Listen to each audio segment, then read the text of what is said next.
Show all the love you got, baby. Mr. Joe Bataan.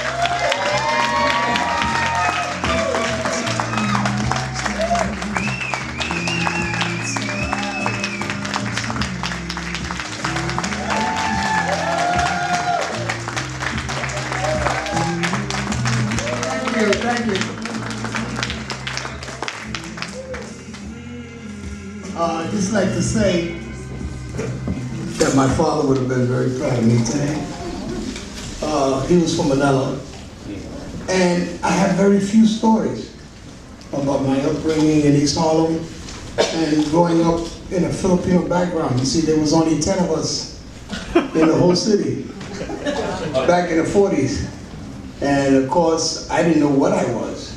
You know, I mean, I never grew up with that type of bigotry that a lot of Filipinos had to go through, just like the Chicanos and blacks. Excuse me.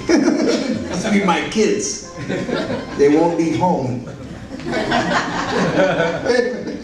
I get it. California, okay. I'm talking to the audience.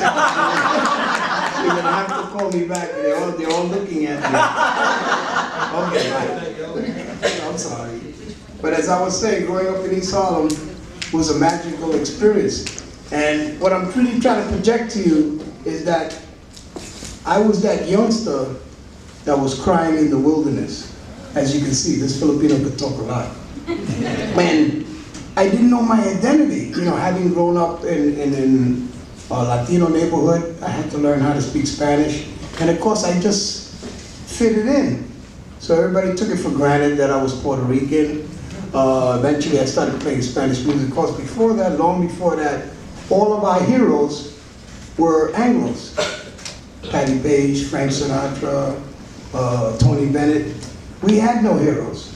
Of course, R&B, black music came. It was one of the first breakthroughs. When we turned on the radio, that's all we could hear. And of course, that probably was similar all around the world. You know, everybody had their own culture, and people were so tied up with their nationalism, and we forgot that there were other people living in the world. And that's not how the Creator started. You know, he confused everybody with tongues of fire. And of course, I was no different growing up in East Harlem. Searching for my identity, I kept looking in the mirror. And I said, well, who the heck do I look like? You know, and of course, when we turned on the TV set, everything was black and white. So our heroes and what we grew up was what we followed. Our educational system was the same. We knew nothing about blacks in our history. We knew nothing about Filipinos or any other Asian culture. The only thing we knew was George Washington, Abraham Lincoln, the Constitution, and what have you. And it wasn't until I met a gentleman I play every year now in Los Angeles, San Pedro, for the FPAC, Filipino Festival. And I met a guy by the name of Fred Cordova. We found out Fred was an amazing guy. You know, he writes and he talked to me. He said, come over here, Joe. He said, I want to tell you about your history. And we're going to trace where your dad is. And he would talk. I never knew this guy wrote books and things. And then I met his wife. They came to see me play at Bumbershoot in Seattle. The whole family. They had a whole section of Filipinos there to see me, and I really said, gee, I'm starting to arrive now, you know? Finally people are understanding that I might be a part of them. And of course I kept going with that, and it wasn't until I came to the West Coast that I started to feel that I might have a home base. You know, and of course this wasn't possible in New York. My father was very quiet, and that was my impression of Filipinos, that they're very private. And my father, the stories that he told me, he says, oh, well, I took my father's papers, my brother's papers. And of course, I found out from reading Fred Cordova's book that a lot of Filipinos came over here and joined the service so they could get their citizenship. So maybe that's what happened with my father, because he stayed in the Navy for 8 years. And he kept telling me the story how he came, and he came to San Diego, and then he made that trip across the country. And he said, yeah, you know why? He says, and I found out when my father died what his real name was. He called himself Peter. That wasn't his name. When I looked at his military papers, it said P.I.O., P.O. So I said, well, my father, he never said anything, but I understand now why he didn't. He said when he got here, every time he asked for directions, people would would say, yeah, that way, whether it was that way or not, and that's how they treated Filipinos. You know, where do you want to go? That way. You know, where do you live? That way. And so he said he got tired of that. So, you know, he changed his ways, his name, like a lot of Filipinos did at that time, just to survive. And of course, one day I sat down with him and I said, well, what do you speak? And he said, Tagalog. I didn't know what Tagalog was. Of course, the first words he ever taught me was, I won't repeat them, but they were curse words. And because every time Filipinos would talk and they would get in a room, that's the one word that I always heard after every sentence. And of course, so when I said it, everybody started looking at me, and that's what my father used to say. I didn't know that it was bad, you know. But, and then it wasn't until yesterday that I found out. I kept saying, what? Poo. And somebody told me, hey, poo is po. I said, what do you mean? I said, because I've been saying, Marando Maga Poo, you know. So, I'm culturally deprived. But you see, that's not going to stop me at my age to know about my culture. And I got my books out there. Before I go to the Philippines, which is going to be a first, I've been invited to come to Puerto Galera, Masimbo Bay, and March 3rd, and it looks like it's going to be a historical event. I have some Filipino friends that work in the veterinary, and I was telling them, I said, yeah. He said, you're Filipino? I said, yeah. My father's from Manila. He says, well, when you go to the Philippines, I said, I've been trying. You know, I guess they haven't really discovered Joe Bataan. He said, yeah. He says, well, when you go there, you let me know. We're going to have a marching band for you. So I said, what is this guy talking about? He's a marching band. So it turns out he's related to General Ortiz. So I said, who the heck is General Ortiz? I never heard of Makalang Palace. And they said he's the #2 guy over there. So I mentioned the name, and somebody said, you know somebody in the palace? I said, yeah. He said, well, the vice president came to Puerto Galera last year, and we're trying to get the president. And he said, we want you to headline the show. I said, well, of course, I'll be more than honored. So I'm going back, and the theme song is that they did this for the national tourism in the Philippines. And what they said was they had this promotional video, and they put me at the end of it. And of course I'm singing, and they said, well, Joe Bataan is coming back home to the birthplace of his father. And that's why my father would have been very proud to have seen that day, because he always wanted to go back home. And he said that, you know, the peso was 7-1, of course that was that time. And he said, I'll be very wealthy, and I could retire, and I wouldn't have to live through all this strife here in America, and I go back home. And that was his dream, but now his son is going, and I'm through. As you see, I got millions of stories, and I like to tell you each and every one, but I guess we're going to open it up for questions. Thank you. I sound that way? No. Actually, yes. What's your father's last name? Nitolano. Don't ask me, because I asked him the same question. I said, well, that sounds Italian. He says, well, you know what was happening back then in those days. Everybody came over there and messed up the town. You know, there's an old Filipino proverb. I don't know if this is true, but this is what he told me.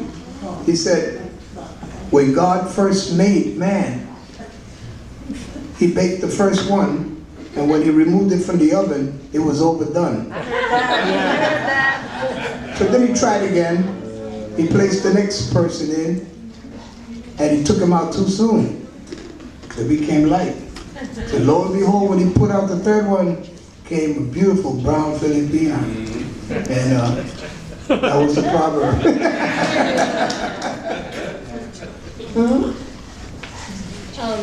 Do you have how many siblings were you, and how did your parents meet? I was the only child, as far as I know. I mean, you know, things happen in life. A lot of people said they were my brothers. You know, I have no idea of knowing, you know. But I was the only child, and of course that was some difficulty growing up with nobody to fight my battles. So as a youngster, I had to fight all my battles. I had to dream by myself, and I guess my mother gave me that toughness. She stood no higher than 4'9", and she always gave me the courage to stand up for my rights. You see, somewhere I read that if you sit on your rights, you lose them. You know, and I'm not about to lose anything. So that's why my kids never go shopping with me. My wife, they don't want to go in public with me because they always say that I end up in some kind of argument. You know, and I'm a champion for causes. And I think that for too long, a lot of us have been very quiet about what we do. You know, because when I think back in retrospect, and I say, I recorded Afro-Filipino in 1976. Why has it took so long for Filipinos to even know that I exist? But then I say to myself, well, you know, that's true for a lot of artists. We do not, how do you say, at least as far as I know, worldwide, we don't cultivate our artists. So it's like history. Who's to know that Filipinos settled in Louisiana back in 1500 something? They kept that quiet. Or that they started showing people how to cook shrimp and steam them from Louisiana with the Manila men. And all these different things that I never knew of. So it's because history wasn't written. It's the same thing that happened in Black history. Who knew that there were riots in 1921 when they burned out whole towns in Oklahoma because of the jealousy and the bigotry that was happening? So what is happening, we don't have activists like we had in the 60s, you know, with civil rights and things like that. Something has died in the interim. We have come too complacent in our thinking, and we're settling for what we think that we deserve. And there's much more that we deserve. And especially Filipinos, it's time for us to get out in the light and support each other. I mean, look, they got this young kid, the great talent. They asked me if I knew him. I don't know Bruno Mars, but this guy is talented. So he needs to come to the forefront, and he needs to support. And then the Black Eyed Peas, well, they got somebody in there. All these guys that all separated, is they keeping us separated.